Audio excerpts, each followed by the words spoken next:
Nous sommes le 10 juin 2021, c'est l'heure de la revue de la presse et des médias israéliens en direct de Jérusalem sur Radio Kalita.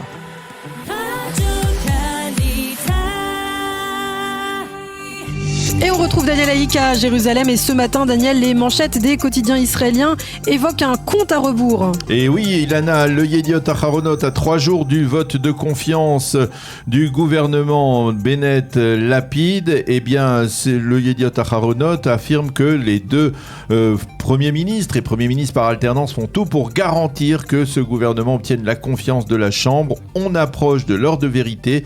Titre en pages intérieures, le Yediot Aharonot qui parle de risque de transfuge peu probable, mais dit-on, on ne prend pas le moindre risque, surtout dans l'entourage de Yair Lapid. L'une des options envisagées serait un soutien de l'extérieur de certains députés de la liste arabe, qui risque de faire grincer des dents du côté de l'aile droite de ce futur gouvernement. La tension actuelle est palpable, comme on a pu le voir hier durant la réunion de la commission de régulation du Parlement qui a planché justement sur le déroulement de la journée de dimanche, journée historique. On a assisté à de très sérieuses invectives entre députés de la future coalition et députés de l'opposition, à savoir en particulier des députés du Likoud.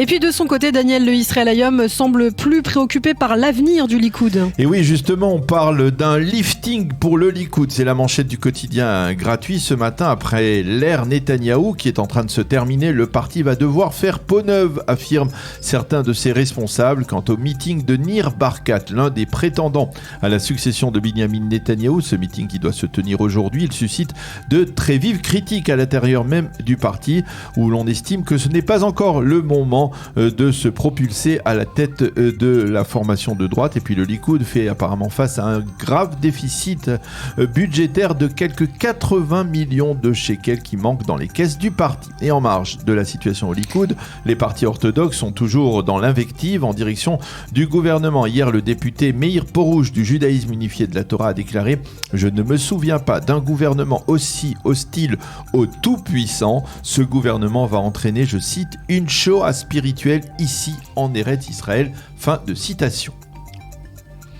Et l'occasion, comme tous les jours dans la revue de presse, de s'intéresser à ce qu'écrivent les éditorialistes de la presse israélienne. Oui, et nous commencerons par Mati Tourfel dans le Israël Hayom qui écrit ce matin « Naftali Bennett fera tout pour ne pas commencer son mandat sur le pied gauche au sens propre et au sens figuré. Il essaiera donc d'obtenir un acquis nationaliste qui permettra de rassurer sa base militante, une base militante qui se démarque en partie de son action et de sa démarche pour devenir Premier ministre d'un tel gouvernement. Yuval Karni et Shoshana Chen dans le Yediot Aharonot s'élèvent tous les deux contre les accusations très vives portées au cours des derniers jours par les partis orthodoxes en direction du futur gouvernement. Pour eux, tous les gouvernements dans lesquels ils ne figurent pas ne sont pas légitimes. Fin de citation.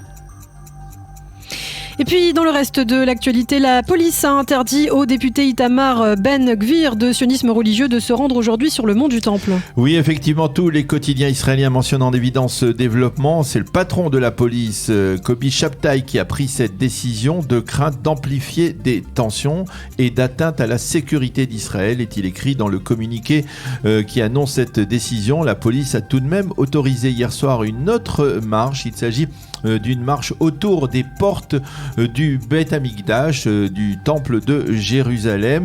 Ils étaient 150 à marcher autour de ces portes hier soir, comme ils le font chaque mois, le premier du mois, en tout cas pendant le Rosh Chodesh. Et pourquoi donc la police a-t-elle autorisé ce rassemblement ou cette procession alors qu'elle interdit à Itamar Ben-Gvir de monter sur le mont du Temple? Eh bien tout simplement, apparemment, parce que les organisateurs de la petite marche d'hier ont voulu agir sans faire de bruit ni moins même de provocation.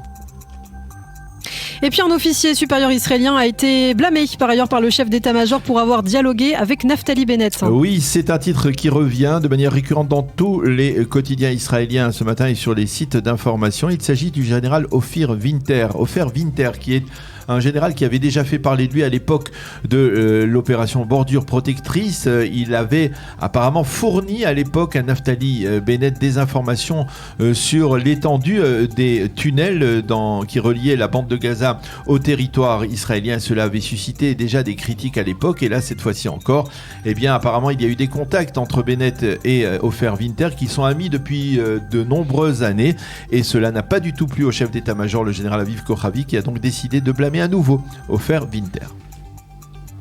Et puis ce matin, dans la presse israélienne, on parle aussi de ces incendies importants qui ont entraîné l'évacuation des résidents dans la région de Jérusalem. Oui, tous les quotidiens nous montrent d'impressionnantes photos de ces incendies d'hier, au cours desquels près de 280 hectares de terre ont été détruits. On voit aussi également dans la presse israélienne témoignages d'habitants de Ma'ale Hamisha qui ont dû être évacués. Dans le détail des journaux israéliens, le Yediot consacre sa manchette aux associations d'entraide israéliennes qui connaissent de graves difficultés.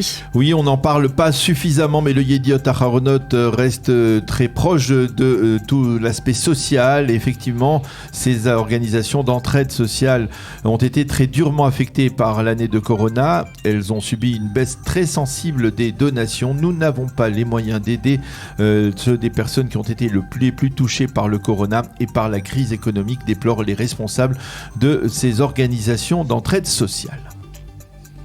Et puis l'actualité en France intéresse aussi le Israël Hayom qui évoque la nomination d'une commission d'enquête parlementaire sur l'assassinat de Sarah Halimi. Oui, une commission qui sera conduite par le député UDI Meir Habib. Celui-ci n'a d'ailleurs pas caché au Israël Hayom sa satisfaction après que son parti ait accepté donc son initiative visant à créer cette commission d'enquête parlementaire sur l'assassinat de Sarah Halimi. Pour terminer, un mot de l'Euro. Les suppléments sportifs se préparent à l'Euro 2022. Oui, 2021, mais c'est l'Euro même de 2020. Je suis pas très doué en sport, voilà. Daniel. C'est l'Euro de 2020 qui se déroule en 2021, mais ce n'est pas grave, on est tous un peu déboussolés. Effectivement, le Yediot Aharonot publie ce matin son supplément sportif. Il le consacre à cet Euro qui va débuter demain. Et le Yediot Aharonot nous propose en détail tous les matchs qui, à partir de demain, je crois que le premier match, je vais essayer de ne pas me tromper, c'est entre l'Italie et la Turquie, ce match d'ouverture, et la finale c'est pour le 11 juillet prochain. On peut tout savoir en lisant ce matin le supplément du Yediot Aharonot.